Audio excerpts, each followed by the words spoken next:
कि तुमने मुझे थप्पड़ कैसे मारा यार? अरे ठीक है, मैंने पैसे निकाल लिए, मुझे जरूरत थी पैसों की, लेकिन इसका ये मतलब थोड़ी कि तुम मुझे थप्पड़ मार दोगे यार। मैं तुम्हारा पति हूँ। जरूरत थी? मैं रोज ऑफिस से जाने से पहले तुम्हें पैसे दे के जाती हूँ ना। ऐसी भी क्या जरूरत पड़ गई कि तुमने मेरे पर्स में हाथ डाल दिया? इतना काफी नहीं है तुम्हारे लिए? शर्म नहीं आती तुम्हें? 3 महीने से घर पे पड़े हो नल्ले बेरोजगार की तरह, ऊपर से बीवी का पैसा भी खा रहे हो। बीवी पैसे दे रही है हाथ में, तब भी पर्स में से पैसे निकाल रहे हो। और एक बात बता दूं तुम्हें, इसे ना चोरी कहते हैं। और यही दिन देखना बाकी रह गया था ना, तुम अपनी बीवी के पर्स से पैसे चोरी करोगे। रिंकी, छोटी सी बात के ऊपर तुम मेरे पर ऐसे हाथ नहीं उठा सकते। करो तुम। अरे मम्मी, आप कैसे आना हो मम्मी? अरे आप खड़ी क्यों आए, बैठे ना। हाँ, वो बेटी की याद आ रही थी तो सोचा मिलती चलूं, और कुछ काम भी था दामाद जी आपसे। आप आने वाली थी तो मुझे फोन कर देती ना, मैं आपके लिए कुछ बढ़िया सा बना देती और ऑफिस से ऑफ भी ले लेती। अच्छा खैर छोड़ो, आप आ गए हो ना तो कोई नहीं, मैं ऑफिस में कॉल कर दूंगी। आप बैठो, मैं आपके लिए बढ़िया सा कुछ बनाती हूँ, चाय कॉफी बना देती हूँ ना। नहीं बेटा, चाय पीने का टाइम नहीं है, बस मेरे को कुछ काम है दामाद जी से, तो उनसे बात करनी है मुझे। अरे आइए आप मम्मी जी, बैठे ना, करते हैं बात में। अरे बताइए ना मम्मी जी, कैसे आना हुआ? और धर्मेंद्र कैसा है? उसका काम ठीक तो चल रहा है ना? धर्मेंद्र का काम तो बहुत अच्छा चल रहा है दामाद जी, बस आप ये समझ लीजिए कि उसके काम पे भगवान की कृपा बरस रही है। और दामाद जी, उसकी इस सफलता में ना आपका बहुत बड़ा हाथ है। मुझे याद है आज भी, जब उसने बिजनेस शुरू करने के लिए बोला तो मैंने सारे रिश्तेदारों से पैसे मांग लिए थे, लेकिन किसी ने हमारी मदद नहीं की। आपने जो 2 लाख रुपए दिए थे, उसी से बिजनेस शुरू किया था धर्मेंद्र ने, और मैं भूली नहीं हूँ आज भी। ये सब आपकी वजह से हुआ है, आपकी मदद से और भगवान की कृपा से। धर्मेंद्र का बिजनेस बहुत अच्छा चल रहा है, सब कुछ बढ़िया से हो रहा है। अरे मम्मी जी, आप तो शर्मिंदा कर रही है मुझे। मैंने कुछ खास नहीं किया, मैंने तो बस वही किया जो मेरा फ़र्ज़ बनता है एक दामाद होने के नाते। और शादी के बाद वैसे भी आप लोग ही तो मेरे परिवार ही हो ना, तो आपकी मदद करना तो मेरा फ़र्ज़ बनता है। तो मैंने तो बस अपनी ड्यूटी निभाई है। दामाद जी, आपने तो अपना फ़र्ज़ निभा दिया, अब मेरी बारी है।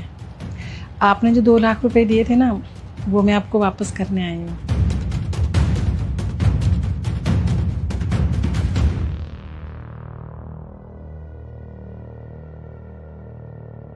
ये दामाद जी, 2 लाख रुपए। अरे मम्मी जी, इतने सारे पैसे देने की क्या ज़रूरत थी? आप तो खामा का मुझे शर्मिंदा कर रही है। अरे कोई बात नहीं दामाद जी, आपके लिए हैं, या आप रखिए, सारे आपके हैं। पर मम्मी जी, मैंने तो सिर्फ धर्मेंद्र को 2 लाख रुपए दिए थे, ये तो 2 लाख से ज़्यादा पैसे हैं। आप बढ़ा के क्यों दे रहे हैं पैसे मुझे? दामाद जी, आपकी वजह से ही, आपकी की हुई मदद की वजह से ही धर्मेंद्र इतना अच्छा सेटल हुआ है, और इसीलिए आपको ना कुछ एक्स्ट्रा पैसे दिए हैं। और उन्हें आप पैसे मत समझिए, आशीर्वाद समझ के रख लीजिए। नहीं मम्मी जी, मैं इतने सारे पैसे नहीं रख सकता, मेरा ईमान मुझे गवाही नहीं देता। मैं खाली उतने पैसे रखूंगा जितने पैसे मैंने दिए थे, क्योंकि धर्मेंद्र मेरे भाई की तरह है, इसलिए मैंने उसकी मदद की थी। इसलिए थोड़ी मदद की थी कि वो कल को मुझे पैसे बढ़ा के देगा। ना मैंने पैसे की लालच में उसको पैसे दिए, मैं तो यही सोच के पैसे दिए थे कि उसका काम हो जाना चाहिए। अगर पैसे वापस करने ना तो उतने ही पैसे दीजिए जितने मैंने दिए थे, ये बढ़ा के मत दीजिए प्लीज़। और ये रहे आपके पैसे, आप इसमें से प्लीज़ 2 लाख रुपए निकाल के मुझे दे दीजिए, बाकी आप वापस ले जाइए। अरे मम्मी, ये तो पागल है। और पता है आपको, मुझे तो पता भी नहीं था कि इन्होंने पैसे दिए हैं भाई को उसका बिजनेस स्टार्ट करने के लिए। ये बात मुझे आज पता चल रही है अपनी माँ के मुंह से। मेरे से तो बहुत सारी चीज़ें छुपाई जाती है इस घर के अंदर। अभी तक तुमने भाई की मदद करी, घर वालों को पैसे दे दिए, और जब आज हमें पैसों की ज़रूरत है तो तुम पैसे लेने से मना कर रहे हो। ऐसे अच्छा थोड़ी ना लगता है। कितनी इज्जत से दे रही है मम्मी, ले लेने चाहिए ना। अब आपसे मम्मी क्या छुपाऊँ?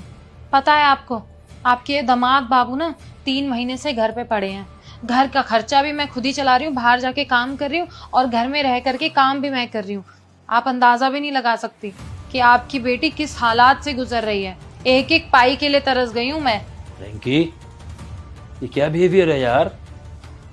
यार हमारी पर्सनल बातें हैं, तुम माँ जी को क्यों बता रही हो यार?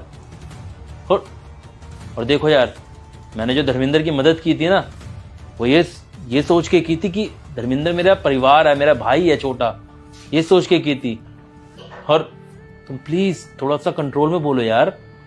और ये चीज़ सही नहीं होगी कि हम ज़्यादा पैसे लें, परिवार की मदद की है तो प्लीज़ एक्स्ट्रा पैसे मत लो, पैसे वापस करो। उतने पैसे हम वापस लेंगे जितनी हमने मदद की थी बस। तुम नहीं रख सकते ना तो ठीक है, मैं रख सकती हूँ, मैं इनकी बेटी हूँ तो मैंने रख लिए हैं ये पैसे, क्योंकि मुझे जरूरत भी है इनकी।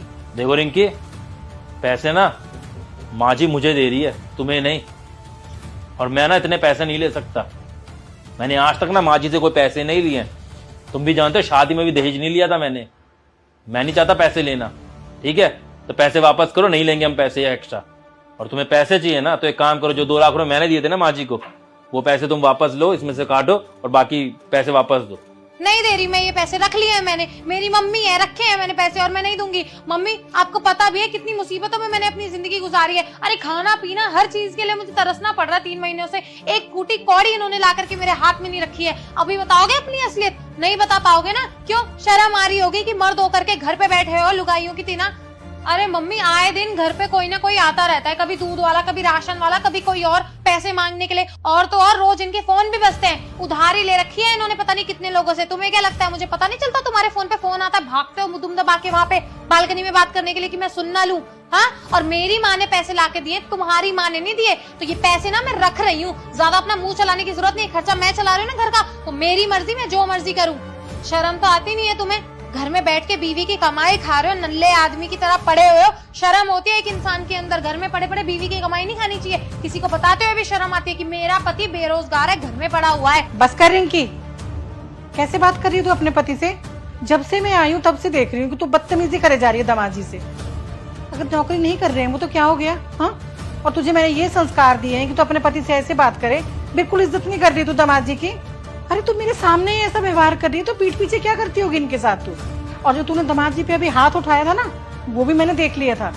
मैं तो अपनी शर्म के मारे चुप बैठी हूँ कि बेटी ये मेरी क्या मुंह खोलूं और क्या बात को बढ़ाऊं। तू फिर भी गलत कर रही जा रही, तुझे फिर भी शर्म नहीं है?